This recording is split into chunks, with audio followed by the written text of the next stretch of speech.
This time of Elul is said to be auspicious for reconciliation and forgiveness, but on a deeper level, these are really pointers to forgiving reality or forgiving God in a sense, to saying yes to life. This is the fruit of meditation, also called spiritual awakening, and is the subject of this teaching on Parshat Shoftim. Before we begin, if you appreciate this video, you can help support by giving a like, subscribing to the channel, leaving a comment if you can, and clicking the bell to get notified when we go live on YouTube. And now on with the teaching.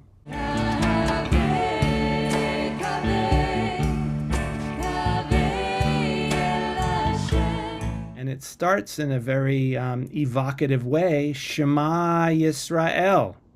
Shema Yisrael. But then it says, Atem kerevim hayom, you are near today, la milchama al oyevechem, to battle with your enemies. Al yerach levavchem, don't let your heart be distant. Al tir'u, don't be afraid. Ve'al tachbezu, don't panic. Va'al ta'artsu mipnehem, and don't be broken before them.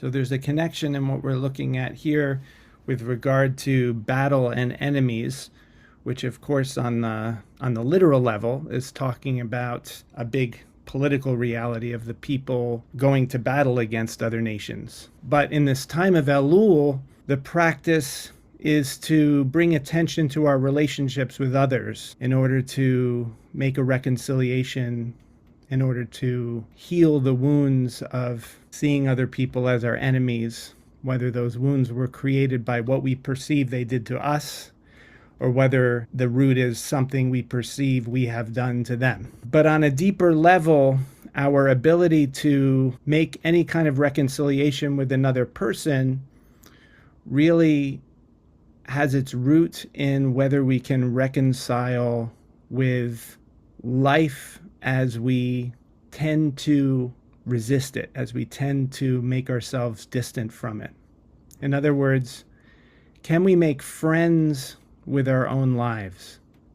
Can we see that the very texture of what happens to us moment to moment as we move through our day, the feelings that arise, the texture of our moods, our perception of what happens to us, the story in our minds of how we got to this moment, the story of the narration and framing of what happens to us that is usually automatically and compulsively provided to us by our thinking minds.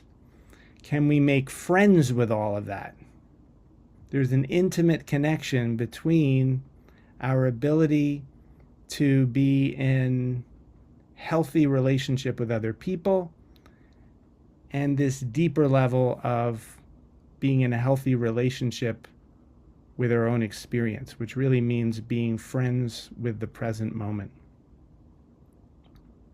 Now, anybody who does actually make a real reconciliation with another person necessarily has to do this, because it involves being willing to accept and be present with that which we normally resist, that which we normally don't like, a position that we take of being right. All these different things that are internal have to be transcended, have to be dealt with if we're going to actually make a real reconciliation with another person. And people don't necessarily know that they're doing this. Usually the motivation comes from the other direction, like in our attempt to actually reconcile with another person, we are doing that work internally. But of course, with an intentional spiritual practice, with a path that's rooted in meditation, we don't need to wait for that. we don't need to let the burden of relationships that might not be as healthy as they could be. We don't need to let that burden be the thing that pushes us into higher consciousness. We can do it regardless of what is going on the external level.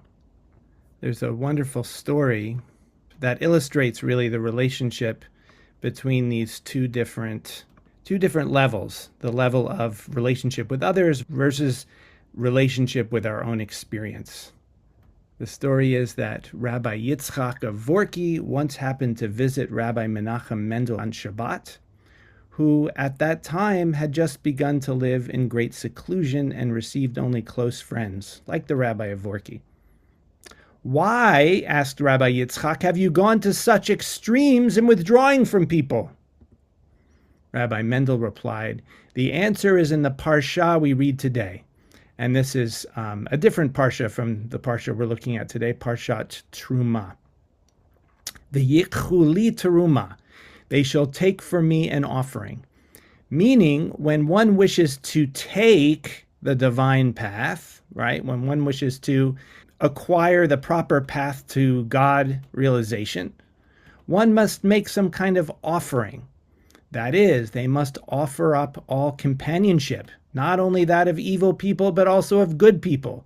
For a little further on, we read, "of every person whose heart is willing to give."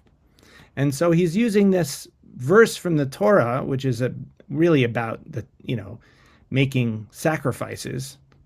On a literal level, it means something totally different.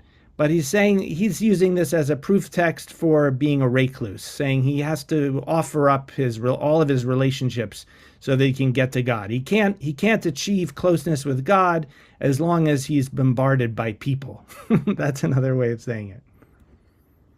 "But there is a deeper meaning to the verse," replied the Rabbi of Vorki. "When one wishes to take the divine path, they must take what every person offers them." You see, he turns the meaning around completely. "They should accept the companionship of everyone, and by associating with everyone, receive from them whatever is given as the path to God. But there is one qualification. You cannot receive the path if your heart is locked. Only the person whose heart is willing can find the path." So what does this mean? What does it mean for the heart to be willing? What is the deeper message here?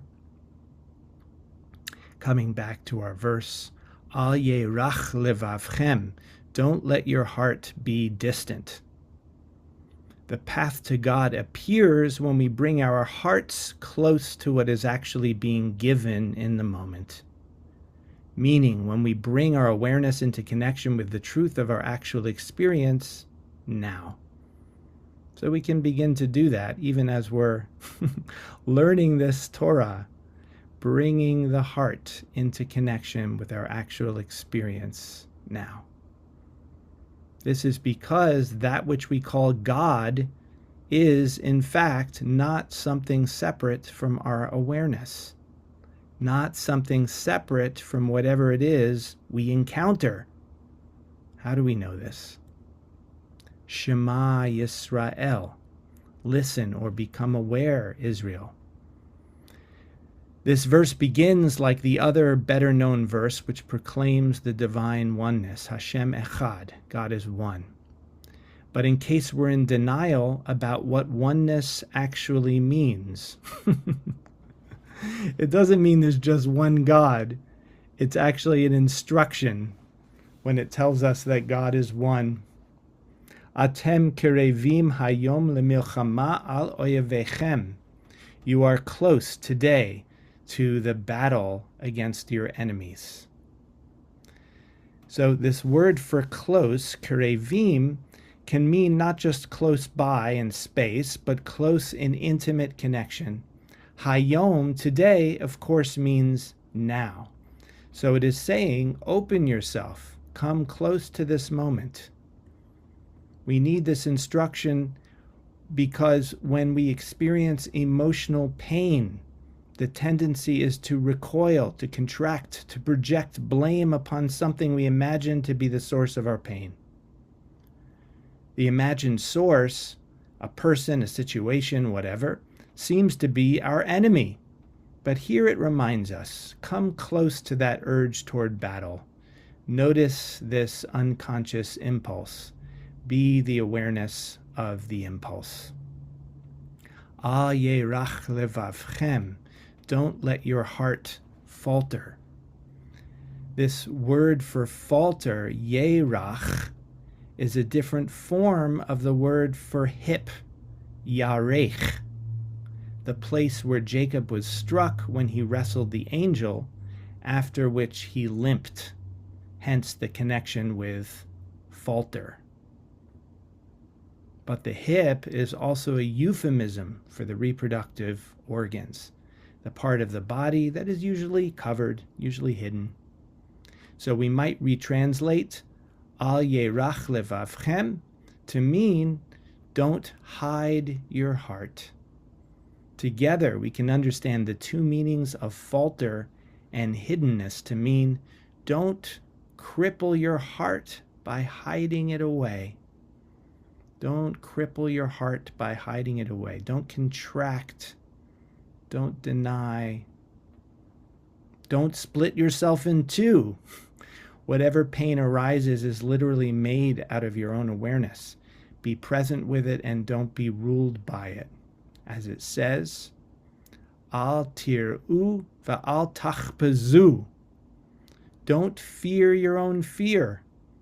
Bring your awareness into the fear.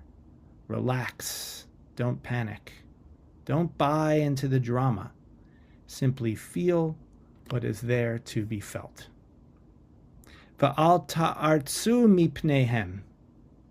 And don't be broken before them. This sums up the entire teaching.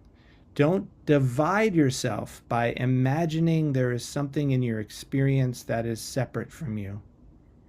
Everything you perceive right now is arising as a form within your own awareness. Furthermore, this awareness that you are is actually far beyond you. It is the awareness of reality itself, incarnating as you. It is the divine, seeing through your eyes. This is hinted at by the construction of each of these phrases. Al yerach, al tir'u, va'al tachbezu, va'al ta'artzu. Don't.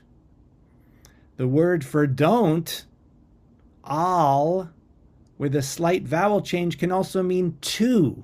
That's el. And also God, which is also el. It's spelled exactly the same. The word for to something and the word for God is the same word. In English, we capitalize the first letter to show that it's God, but in Hebrew, you can't even do that. The hint is that when we dissolve our fear by bringing our awareness to El, the fear, that awareness is actually God's awareness, El. The duality of bringing my awareness, El, to the feeling dissolves into the oneness of El, the oneness of God. Shalom, I hope you've enjoyed this Torah of Awakening. If you have, you can go deeper with the guided meditation for the letter Chet and the month of Elul. I'll link it in the description box. And if this video has been helpful to you, you can support by giving a like, subscribing to the channel, clicking the bell to get notified when I go live on YouTube, and leaving a comment if you can. I'd love to hear from you, and I respond personally to all comments. And when you're ready to go deeper, head on over to TorahofAwakening.com to become a member and join the community on Zoom for learning and meditation 5 days a week. There are also programs for both children and adults, all at TorahofAwakening.com. Until next time, all blessings.